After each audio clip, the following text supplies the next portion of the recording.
طاہر القادری کہہ رہے ہیں کہ شیعہ علماء جھوٹ بولتے ہیں، شیعہ ذاکرین جھوٹ بولتے ہیں، شیعہ علماء اور ذاکرین منبر پہ بیٹھ کے جھوٹی روایتیں سناتے ہیں، لوگوں کو رلاتے ہیں، کوئی بیوی پہ ظلم نہیں ہوا۔ ہم نے 40 سنی عالموں کی کتابیں کھول کھول کے دکھائیں، سوشل میڈیا پر 32 منٹ کا کلپ ہمارا موجود ہے، جا کے سرچ کر لیجئے، ان بچوں کو نظر آ جائے گا۔ مجھے 1 سال گزر گیا ہے، انہی ایام میں پچھلے سال ہم نے وہ دلائل دیے تھے، اب تک کوئی جواب نہیں دے پایا۔ جواب دو ہمیں، یہ تمہاری کتابیں نہیں ہیں تو کس کی کتابیں ہیں؟ ایک کتاب میں تو یہ لکھا ہے کہ انا قد رفض فلان، وہاں نام لکھا ہے، میں نام نہیں لے رہا، انا قد رفض فلان بطن فاطمہ حتی اسقطت محسنہ، فلان نے سیدہ پہ لات ماری،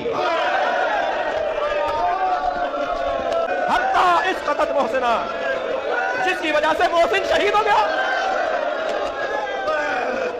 اس روایت میں آتا ہے کہ حضرت عمر آئے اور سیدہ فاطمہ کے گھر کے باہر کھڑے ہو کے انہوں نے کہا، اے فاطمہ آپ رسول اللہ کی بیٹی ہیں اور ہمیں دنیا میں رسول اللہ کے بعد سب سے بڑھ کر عزیز ہیں، لیکن مجھے پتا چلا ہے کہ یہ زبیر اور علی اور انصار مدینہ آپ کے گھر میں مشورے کرتے ہیں آ کے خلافت کے حوالے سے، جبکہ آپ کو پتا ہے کہ حضرت ابوبکر کو خلیفہ چن لیا گیا ہے، آپ لوگوں نے بیعت نہیں کی ہے، وہ آپ کا اپنا حق ہے، لیکن اس کی وجہ سے مسلمانوں کی اگر آپ جمعیت کو توڑیں گے تو میں آپ کو وارن کرنے آیا ہوں کہ آندہ مجھے اگر ایسی اطلاع ملی تو میں آپ کے گھر کو آگ لگا دوں گا۔ اور یہ جو تماشا اٹھایا ہوا ہے نا بان بن نبی یاش والا، یہ میں آپ کو بتا دوں یہ پوری ایک سازش ہوئی ہے اسلام کے خلاف۔ یہ بھی عشرہ فاطمی بھی منانا شروع کر دیا ہے۔ ہم یہ پوچھتے ہیں یہ بدعت نکالی کس نے؟ عشرہ فاطمی والی۔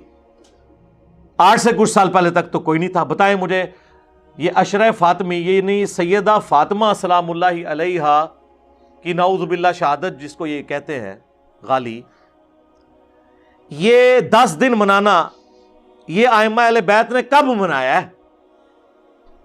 یہ تو آج سے 50 سال پہلے بھی ایگزسٹ نہیں کرتا تھا، تو اس کے بدعت ہونے کے لیے یہی کافی ہے۔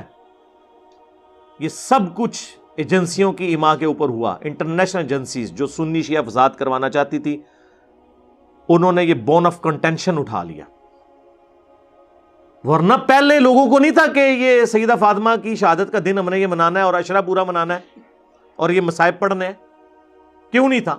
اب یہ کہاں سے آ گیا؟ فنڈنگ ہوئی ہے میرے بھائی، اور کیا ہوا ہے؟ جس طرح سنیوں کو فنڈنگ ہوئی کہ نعرے لگاؤ بے خطا بے گناہ معاویہ معاویہ، پہلے تو کبھی سنیوں نے یہ نعرہ نہیں لگایا تھا، سنی تو ہاتھ جوڑتے تھے شیعہ کے آگے کہ یار کام ڈالا ہے میرے شام نے، خدا دا نہ ہے اس تے لعنت نہ کرو، صحابی ہونے دی وجہ نال زبانہ بند رکھو۔ یہ کبھی نہیں ہوا تھا کہ سنی یہ کہیں کہ نہیں جی ہم امیر معاویہ کانفرنس کریں گے، ناٹ ایٹ آل۔ یہ بھی ایجنسیوں کی ماں پہ ہوا تاکہ سنیوں کو بھڑکائیں۔ الیاس قادری صاحب ایک بے ضرر انسان تھے، مدنی چینل والے،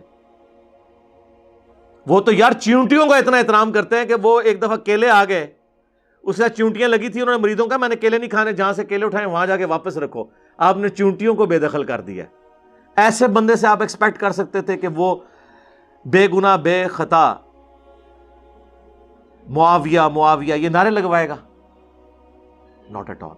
فنڈنگ ہوئی، ان کو خود بھی نہیں پتا ہوگا، ہاں یہ ذہن میں رکھیے گا، یہ جن کو فنڈنگ ہو رہی ہوتی ہے نا ان کو خود بھی نہیں پتا ہوتا کہ وہ یوز ہو رہے ہیں۔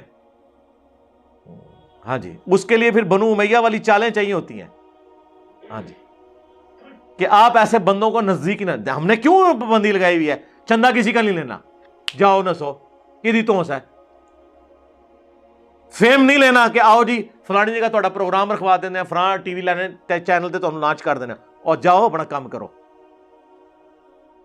عورت کی اسلامی بہنوں کا درد شروع کر دیں اور جاؤ اپنا کام کرو، بس 3 ہی چیزیں آپ بچ جائیں، دولت، عورت، شہرت۔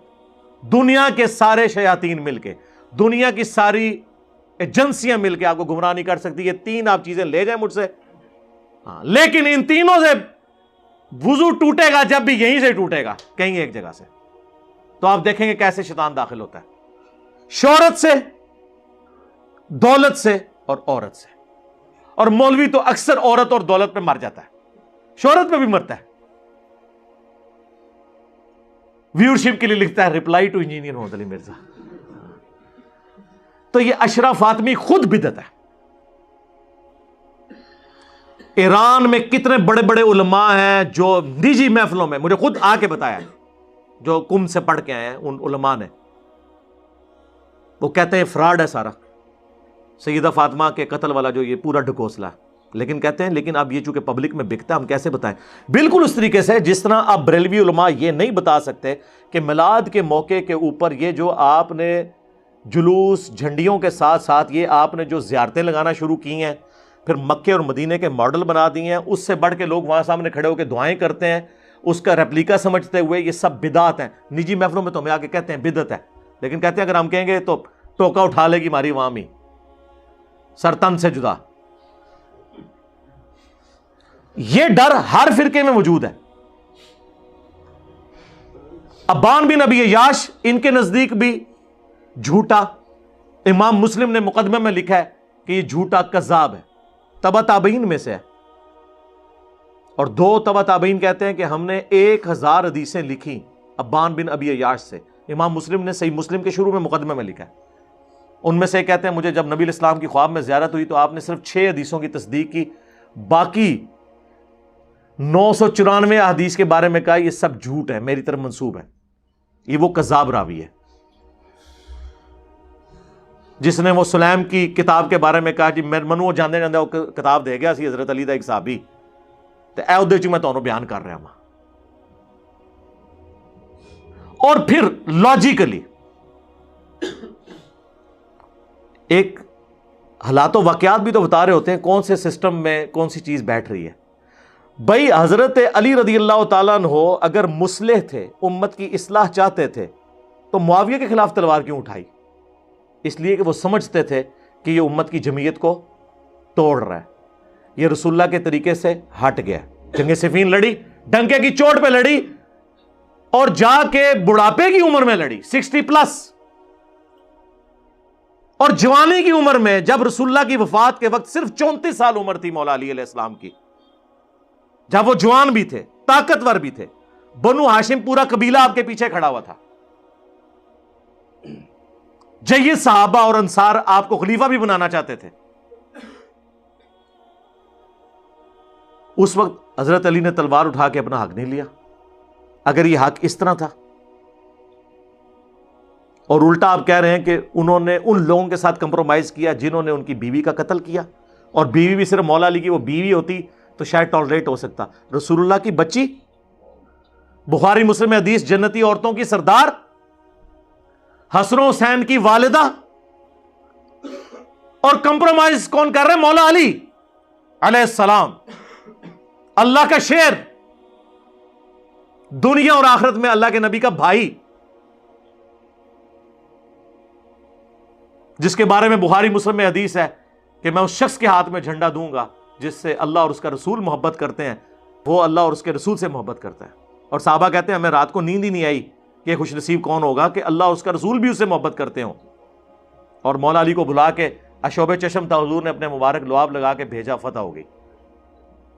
اور مسلم شریف کے الفاظ ہیں، حضرت عمر کہتے ہیں اس سے پہلے مجھے کبھی خواہش نہیں ہوئی تھی کہ حضور مجھے کوئی جھنڈا دیں یا مجھے کسی لشکر کا امیر بنائے، لیکن اس موقع پہ میرا بھی دل کر رہا تھا کہ وہ جھنڈا مجھے مل جائے جو علی کو ملا۔ اور نقل کس نے کیا؟ یہ حضرت عمر کے الفاظ حضرت ابو ہریرہ نے نقل کیے ہیں، جن کے بارے میں کہتے ہیں جی بغض اہل بیت تھا۔ وہ کہانیوں کراؤ جڑی کو فٹ ان بھی بہندی ہوئے، کرائن بتا دیتے ہیں، لیکن یہ جزوی علم جو ہے نا وہ نقص پیدا کرتا ہے۔ جائیں انٹرنیشنل عدالت میں ہمارا مقدمہ لے جائیں کہ جو مولا علی اتنا دلیر ہو، رسول اللہ کا تربیت یافتہ ہو، وہ اپنی بیوی کے قاتل کے ساتھ کمپرومائز کر سکتا ہے؟ اور صرف بیوی نہیں، نبی الاسلام کی بچی۔ آپ ان کو یہ کہانی کرائیں گے کہ جی وہ امت کی مفاد کی خاطر وہ خاموش ہو گئے، تو سر امت کی مفاد کی خاطر اگر خاموش ہوئے تھے تو پھر صفین میں بھی خاموش رہتے ہیں نا، جمل اور نہروان میں بھی خاموش رہتے ہیں نا؟ نہیں۔ اسی لیے میں سید جواد نقوی صاحب حافظہ اللہ تعالیٰ کو مصلح مانتا ہوں، ایٹ لیسٹ شیعہ کمیونٹی کے اندر مجدد مانتا ہوں، کہ انہوں نے پہلی دفعہ آ کے دلیری کے ساتھ یہ مقدمہ بیان کیا۔ اگرچہ انہوں نے بھی سیدہ فاطمہ کی شہادت والا واقعہ ایک جگہ بیان کر دیا ہوا ہے، لیکن وہ خود ہی منسوخ ہو گیا جب انہوں نے کہہ دیا کہ خلفائے ثلاثہ کے ساتھ مولا علی جب چلے ہیں تو ہماری ان کے ساتھ اسی طریقے سے دوستی ہے، جن کے خلاف تلوار اٹھائی ہے ان کے خلاف ہماری اسی طرح تلوار ہے۔ اور انہوں نے بولا کہ کیا ذوالفقار کھو گئی تھی مولا علی سے خلفائے ثلاثہ حضرت ابوبکر عمر عثمان کے زمانے میں رضی اللہ عنہم اجمعین وعلیہم السلام اجمعین؟ نہیں، انہیں پتا تھا کہ میں نے رسول اللہ کے ساتھیوں کے ساتھ نہیں لڑنا، تو میں نے تو گن پوائنٹ پہ ان سے نہیں نکلوائے۔ تو وہ چیزیں بیان کریں جو حقیقت پہ مبنی ہو۔ یہ فراڈ ہے۔ ٹوٹلی فراڈ ہے. اس کے فراڈ ہونے کے لیے کافی ہے کچھ عرصے سے انہوں نے شروع کیا. دکھائیں نا مجھے پرانی کتابوں میں کہ یہ 500 سال پرانی کتاب ہے, اشرا فاطمی منایا جاتا تھا. ٹھیک ہے, یہ سب MI6 کی پیداوار ہے جو UK کی ایجنسی ہے.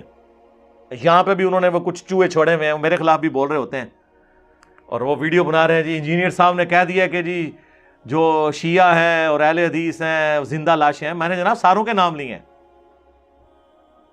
ان غالیوں کے کہ جو فرقہ واریت پھیلا رہے ہیں, جن کی میں تعریف کر رہا ہوں انہیں میں زندہ لاش کہوں گا؟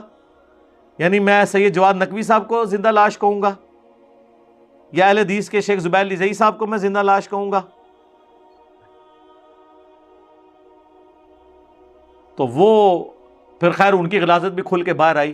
جو ان میں غالی تھے, جو ماڈریٹ تھے, انہوں نے پہلی دفعہ میرے بیان کی خود ہی تعویل بیان کر دی کہ نہیں, جس شخص کا یہ کریکٹر ہو جب وہ یہ بات کر رہا ہے تو اس کو اس پیرائے میں دیکھنا ہوگا. اور پھر میں نے اس کے اوپر باقاعدہ کلیریفیکیشن بھی دی. اس کے باوجود میں غیر مشروط معافی مانگتا ہوں اگر کسی کا دل دکھا ہے اس حوالے سے, اگر وہ یہ سمجھتا ہے کہ اس کا دل دکھا ہے. لیکن میں اپنی اس بات کے اوپر قائم ہوں کہ جب تک فرقہ واریت کی دراڑیں ختم نہیں ہوں گی, سنی شیعہ فرقہ بازی پھیلانے والے لوگ ان زندہ لاشوں کو جب تک آپ دفنائیں گے نہیں تاکہ یہ لوگوں کو ہانٹ کرنا چھوڑ دیں, اس وقت تک امام مہدی کو آپ ویلکم نہیں کہہ سکتے, کیونکہ امام مہدی نے سنی اور شیعہ کی تفریق سے بلند ہو کے امت کی امامت کرنی ہے. امام مہدی جو ہیں وہ سنی ہوں گے, شیعہ ہوں گے یا مسلم ہوں گے, کیونکہ ان کے جد امجد حسین ابن علی علیہ السلام مسلم ہیں اور ان کے جد امجد محمد رسول اللہ وَأَنَا أَوَّلُ الْمُسْلِمِينَ اللہم صلی علی محمد وعلی آل محمد, قرآن میں ہے وہ مسلم ہے. اور ان کے جد امجد ابراہیم علیہ السلام ما کان ابراہیم یہودیا ولا نصرانیا ولکن کان حنیفا مسلما وما کان من المشرکین. ابراہیم نہ یہودی تھے نہ نصرانی تھے, بلکہ وہ سب سے ٹوٹ کر ایک اللہ کے ہو گئے تھے, اور وہ مسلم تھے اور وہ مشرکین میں سے نہیں تھے. اور ڈاکٹر اسرار صاحب کہتے تھے کہ تمہارے نبی بھی نہ سنی تھے نہ شیعہ تھے, وہ مسلم تھے. جیسے ابراہیم علیہ السلام نہ یہودی تھے اور نہ وہ نصرانی تھے. یہ سب کی سب باتیں جھوٹ بکواسیات کے اوپر چل رہی ہوتی ہیں, یہ فٹ نہیں بیٹھتی ہیں. ٹھیک ہے, سقیفہ بنی ساعدہ کے اوپر میں بھی بولا ہوں, حدیث قرطاس کے اوپر بولا ہوں, میری ڈیٹیل ویڈیوز ہیں. لیکن at the end of the day آج ایک چیز جب ریزالو ہو گئی پھر اس چیپٹر کو کلوز رہنے دیں. بیان ضرور کریں جتنی بات ہوئی ہے, لیکن چیپٹر کو کلوز رہنے دیں. جو چیپٹر کلوز بھی ہوا وہ جنگ صفین کا ہے, ہم اسے چھیڑتے ہیں. جنگ جمل کا ہے, لیکن اس میں بھی اصحاب کو ہم کہتے ہیں ان کو مولا علی نے معاف کر دیا, اس کو ہم چھیڑنے کے بعد بیان کر کے کلوز کر دیتے ہیں. لیکن صفین کا فیصلہ تو مولا علی نے کہا قیامت والا دن ہوگا میرے اور معاویہ کے درمیان, جو المصنف ابن ابی شیبہ میں موجود ہے. ٹھیک ہے, نہ معاف کریں آپ, لیکن خلفائے ثلاثہ کے بارے میں جب ہم نہج البلاغہ سے مولا علی کے خطبات آپ کو پیش کریں اور مولا علی سورہ النور کی آیت نمبر 55 کو کوٹ کر کے کہیں کہ یہ اللہ کا وعدہ ہے قرآن میں کہ اپنے نیک بندوں کو خلافت بخشے گا, اور اس خلافت والی آیت کو وہ حضرت عمر فاروق رضی اللہ تعالیٰ عنہ کی جنگ قادسیہ اور یرموک میں فتوحات کے ساتھ جوڑیں, تو پھر مولا علی نے تو اپنا عقیدہ بتا دیا. ہم تو بھائی علی کے شیعہ ہیں پولیٹیکل ٹرم میں. علی بھائی اگلا سوال ہے, اہل تشیع کے ممبروں سے عموماً بڑے ذمہ دار علماء کی جانب سے بھی سیدنا عمر فاروق رضی اللہ عنہ کو نعوذ باللہ سیدہ فاطمہ سلام اللہ علیہا کے قاتل کے طور پر پیش کیا جاتا ہے. نعوذ باللہ من ذالک. مصائب جتنے بیان کرتے ہیں پہلے ان کی آپ سند ثابت کریں. اگر آپ اس کو ڈیپ ڈگ کریں گے, دنیا کی جتنی کتابوں میں سیدنا عمر پہ یہ الزام لگایا گیا کہ وہ نعوذ باللہ حضرت فاطمہ کے قاتل ہیں, اس کی اصل ایک ہی سند ہے, ایک ہی کتاب ہے جس سے ساروں نے لی ہوئی ہے, اور وہ کتاب ہے سلیم بن قیس ہلالی کی. اردو میں ہم سلیم بولتے ہیں, یہ لفظ سلیم ہے عربی میں. یہ کہتے ہیں حضرت علی کے اصحاب میں سے تھا, تابعی تھا, ان کے ساتھیوں میں سے تھا. جب حجاج ابن یوسف نے شیعان علی کے اوپر ظلم کیے تو یہ چھپ کے ابان بن ابی عیاش کے گھر میں اس نے پناہ لی, پوری زندگی اس کے ساتھ رہا. مرتے مرتے یہ کتاب اس کے حوالے کی اور کہا کہ میں تو جا رہا ہوں, تو یہ کتاب امانت ہے تیرے پاس, امت تک پہنچانی ہے. اس کے بعد ابان بن ابی عیاش اس کتاب سے روایتیں بیان کرتا تھا. اب یہ نہیں پتا کہ یہ روایت اس کتاب میں لکھی بھی ہوئی تھی کہ نہیں, ہے وہ خود سے بیان کرتا تھا, کیونکہ ابان بن ابی عیاش خود کذاب ہے. کذاب بندہ اگر روایت بیان کر رہا ہو تو اس کی اتھینٹسٹی خود ہی ختم ہو جاتی ہے. ابان بن ابی عیاش وہ ہے جس کو صحیح مسلم کے مقدمے میں امام مسلم نے لکھا ہے کہ یہ کذاب جھوٹا راوی ہے. بلکہ دو تابعین تبع تابعین آپس میں ملاقات کرتے ہیں تو اور وہ اس کو بتاتا ہے کہ میں نے جو ہے وہ 1000 سے زیادہ حدیثیں ابان بن ابی عیاش سے سنی ہیں. اور وہ کہتا ہے پھر میں نے نبی الاسلام کی خواب میں زیارت کی تو آپ نے صرف 5 یا 6 حدیثوں کی تصدیق کی, باقی سب پہ آپ نے فرمایا میری حدیثیں ہی نہیں ہیں. ابان بن ابی عیاش کا یہ حال ہے. یہ 140 ہجری میں یا 146 ہجری میں فوت ہوا ہے. کذاب. یہ اس نے واقعہ گھاڑ کے بیان کیا ہے. دنیا میں جہاں بھی آپ کو واقعہ ملے گا نا, ابان بن ابی عیاش کے حوالے سے ملے گا, اور وہ کہے گا جی مجھے جو کتاب ملی تھی سلیم بن قیس ہلالی کی اس سے. اور یہ نہ سمجھیے گا یہ صرف سنی سے کہہ رہے ہیں کذاب ہے. علامہ خوئی جو ہیں اہل تشیع کے, وہ بھی کذاب سمجھتے ہیں اسے. شیعہ کے نزدیک بھی جھوٹا راوی ہے, لیکن یہ سودا چونکہ وہ ذاکرین نے بیچنا تھا, اور مجھے دکھ ہے بعض علماء بھی یہ سودا بیچ رہے ہیں شیعہ کے. ان کو تو کم از کم شرم و حیا کرنی چاہیے کہ اس کی سند ثابت بھی ہے کہ نہیں. پہلے تو سند کے ساتھ واقعہ ثابت کریں, اگلی بات تو بعد میں ہوگی. جب ایک چیز ثابت ہی نہیں ہے اور آپ وہ سودا بیچ رہے ہیں اور اتنی بڑی بات کر رہے ہیں, بالکل جھوٹا واقعہ ہے یہ. کوئی سیدنا عمر قاتل فاطمہ نہیں ہے, ورنہ مولا علی پوری زندگی کبھی بھی کمپرومائز نہ کرتے. مولا علی کو یہ حدیث نہیں پتا تھی, بخاری و مسلم دونوں میں حدیث ہے, فاطمہ میرے جگر کا ٹکڑا ہے, جس نے فاطمہ کو تکلیف دی اس نے مجھے تکلیف دی, اور جس نے فاطمہ کو قتل کیا ہو مولا علی اس کے ساتھ ہوں, اور اپنی بچی کا رشتہ ام کلثوم کا اس کو دے دیں. اور یہ وہ چیز ہے جو شیعہ کی کتابوں میں موجود ہے. وہ تعویل کرتے ہیں کہ جی وہ زبردستی لیا تھا. انکاری کوئی نہیں ہے, ذاکرین انکاری ہو جائے, ذاکرین تو ہے ہی جاہل ہے نا, ان کے پاس تو علم ہے ہی نہیں ہے. حضرت عمر چاہتے تھے میری اہل بیت کے ساتھ نسبت کام آئے مجھے قیامت الدین, تو حضرت علی سے ان کی بچی کا رشتہ مانگا. تو اس طرح ہوتا. پھر حضرت علی رضی اللہ تعالیٰ عنہ چیف جسٹس کا عہدہ قبول کرتے حضرت عمر کے دور کے اندر, کہ تو میرے بیوی کا قاتل ہے تو ہاں میں تیرا عہدہ قبول کرتا ہوں. اور ناج البلاغہ سے میں نے خطبہ بتایا, جنگ قادسیہ میں جانے سے روکا ہی مولا علی نے کہ عمر اگر تو مارا گیا تو پیچھے ہمارا ستیہ ناس ہو جائے گا. ان کی جان کو قیمتی سمجھتے ہوتے, اپنے بیوی کی قاتل, اور بیوی نہیں صرف جنتی عورتوں کی سردار. بخاری مسلم میں حدیث ہے میری بیٹی فاطمہ جنتی عورتوں کی سردار ہے, اور ترمذی میں آگے الفاظ ہیں حسن و حسین جنتی نوجوانوں کے سردار ہیں. تو ہم تو مولا علی کے ساتھ کھڑے ہیں بھی علیہ السلام. وہ شیخین کے ساتھ رہے, خلفائے ثلاثہ کے ساتھ رہے. میرا یوٹیوب پہ کلپ ہے خلفائے ثلاثہ کی شان مولا علی کی زبانی نہج البلاغہ سے, سنی کتابوں سے نہیں, شیعہ کی نہج البلاغہ سے. لاکھوں لوگوں نے دیکھا ہے, HD کیمرے میں نے سارے خطبات دکھائے ہیں. یہ بالکل جھوٹ ہے کہ وہ نعوذ باللہ سیدہ فاطمہ کے قاتل تھے, اور کہتے ہیں دروازہ پھینک دیا. اللہ کے بندو, دروازے تو اس ٹائم ویسے ہی کوئی نہیں تھے. ہاں میں قرآن سے ثابت کرتا ہوں. قرآن میں آیا جب کسی کے گھر جاؤ تو اجازت لو. اعلیٰ ہونا چاہیے تھا دروازہ کھٹکھٹاؤ, کیونکہ اگلے زمانوں میں ابھی بھی گاؤں ایریا میں آپ چلے جائیں تو صرف پردے لٹکے ہوتے ہیں, باہر سے صرف آواز لگاتے ہیں میں اندر آ سکتا ہوں, عورتیں پردہ کر لیں چلے جاتے. اسی لیے تو مسلم شریف میں حدیث آتی ہے نا کہ نبی علیہ السلام کی چارپائی کے نیچے وہ ایک کتے کا پلہ چلا گیا تھا تو حضرت جبرائیل اندر ہی نہیں آئے تھے. اوریجنل سگے مدینہ, اصلی مدینے کا کتا ٹر گیا سی تو جبرائیل نہیں سنائے. پھر اس کو نکالا تو پھر وہ جبرائیل علیہ السلام آئے, ان کا ہم کتے والے گھر میں نہیں جا سکتے. سگے مدینہ والا بھی میرا کلپ دیکھ لیں. تو وہ سگے مدینہ کیسے پہنچ گیا اندر, صرف پردہ ہوتا تھا. آج بھی آپ اپنا دروازہ ختم کریں, پردہ لگائیں, بلیاں کتے یہ سارا کچھ آنا شروع ہو جائیں گے گھر, کیونکہ وہ کچن کے اندر پہنچیں گے. چوہے چونکہ ان کو وہ چھوٹی سی جگہ سے بھی نکل جاتے ہیں, اس لیے ان کو اجازت لینے کی ضرورت نہیں پڑتی. چوہے تو ماشاءاللہ آپ کے گھروں میں ہوں گے ہی, آپ کو پتہ ہی ہوگا, بھگترے ہوتے ہیں سارے چوہے. تو پینٹاگون کے اندر اتنے ہیں, آپ پتہ ہے ان کو بھی آئے دن وہ سیلنگ اتار کے تو سپرے کرنے پڑتے ہیں. چوہے تو سر امریکہ میں نہیں جیت سکتا, ایڈی اوڈی شاید چوہا. تو دروازہ کو نہیں گرایا, وہ پردے ہی ہوتے تھے.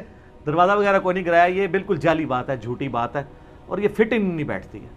باقی ایک اس میں عرض کر دوں خطرناک بات، المصنف ابن ابی شیبہ میں ایک روایت ہے کہ حضرت علی کے گھر میں خلافت کے حوالے سے مشورے چل رہے تھے، اگرچہ حضرت ابوبکر صدیق کو وہ ایک حادثاتی طور پہ سقیفہ بنی ساعدہ میں خلیفہ چن لیا گیا۔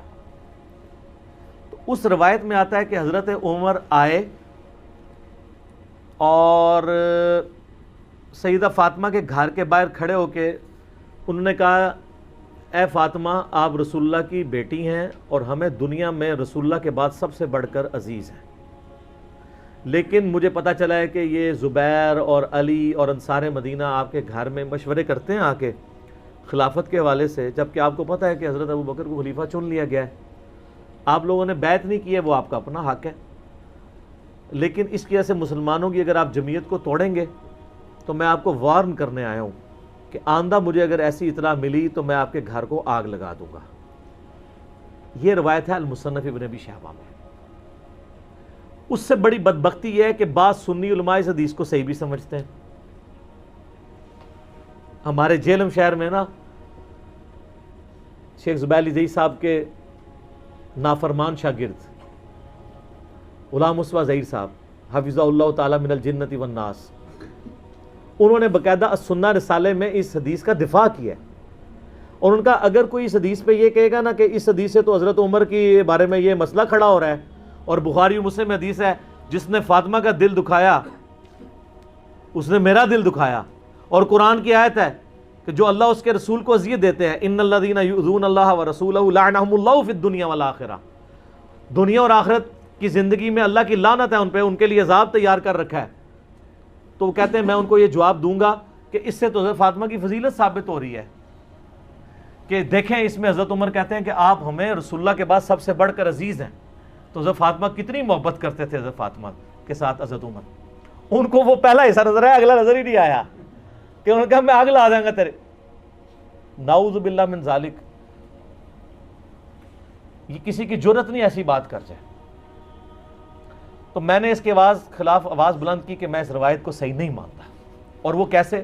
مولانا اسحاق صاحب ان دنوں زندہ تھے، میں نے ان سے یہ چیز خود ڈسکس کی تھی، ان کا بیٹا یہ روایت ہی جعلی ہے۔ میں نے کہا کیوں؟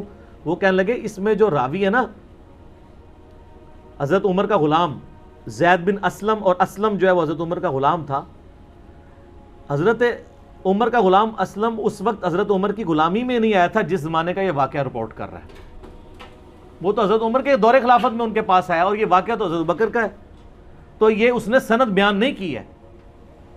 پھر میں نے شیخ زبیر علی زئی صاحب سے بھی ڈسکس کیا، انہوں نے کہا یار میں اس حدیث کو پہلے تو صحیح سمجھتا تھا، لیکن مجھے فیصل آباد سے بابا جی نے کال کی، کون؟ مولانا اسحاق صاحب۔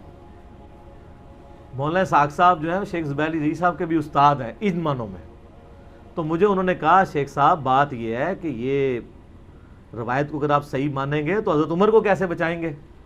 یہ تو سند ہی پوری نہیں ہے اس کی، کیونکہ جو راوی بیان کر رہا ہے اس نے وہ زمانہ نہیں پایا، اگر وہ صحابی ہوتا تو ہم اس کی روایت قبول کر لیتے کہ کسی اور صحابی سے سنا ہوگا، تابعی کی روایت چھوٹی بھی نہیں قبول ہوتی۔ تو حضرت عمر کے بارے میں جو روایت ہے اس کو پھر شیخ زبیر صاحب کہتے ہیں کہ میں بھی اب اس کو صحیح نہیں مانتا۔ مولانا اسحاق صاحب کا موقف مضبوط ہے، لیکن جو ان کا شاگرد ہے زبیر علی زئی صاحب کا غلام مصطفیٰ ظہیر صاحب، تو ان کو میں نے جب کہا میں نہیں اس کو مانتا، تو انہوں نے آگے سے دیکھیں کیا دھمکی لگائی، وہ کہتے ہیں کہ جی تم یہ کہو کہ اگر یہ روایت صحیح ہو تو تمہاری بیوی کو ایک مجلس میں 3 طلاقیں، کیونکہ غلام مصطفیٰ ظہیر صاحب کے نزدیک بھی ایک مجلس میں 3 طلاقیں اسٹیبلش ہو جاتی ہیں تینوں، اور رجوع نہیں ہو سکتا، اور زبیر علی زئی صاحب کے نزدیک بھی اور میرے نزدیک بھی۔ تو یہ ان کا تقیہ کلام ہے کہ چلو اس کی بیوی فارغ کرو۔